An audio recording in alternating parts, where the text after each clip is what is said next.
Oilali inson jannatga kirgan vaqtida, u yerda ayolini ilk bor uchratganida, unga qaragan vaqtida go'zalligidan shunaqangi ta'sirlanadiki, bir muddat o'zini yo'qotadi, o'ziga kela olmaydi. Ro'parasida ayoli shunaqangi go'zalki, dunyodagi holatidan-da naqadar go'zallashadi. O'zini yo'qotadi unga qaragan sari. O'zini qancha vaqt yo'qotishini bilasizmi? 40 yil.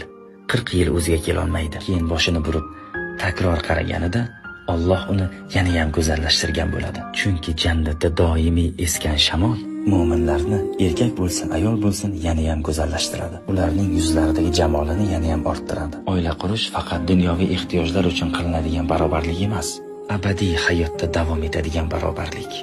Ya'ni bu nima degani? Turmush o'rtog'imiz oxiratda ham turmush o'rtog'imiz bo'ladi. Bu nima degani? Yondik. Yo'q, unday emas. Ba'zi do'stlarimiz bu dunyoda turmush o'rtoqlariga sabr qilganlarini aytishadi. Bularni oxirat uchun qilishayotganini aytishadi. Turmush o'rtoqlari oxiratda ham ularning ayollari yoki erlari bo'lib bo'lmasliklarini so'raydilar. Dunyoviy aqlimiz bilan qaraganimizda buni tushunmaymiz. Ammo rivoyatda berilgan mezon bilan tushuntiraman.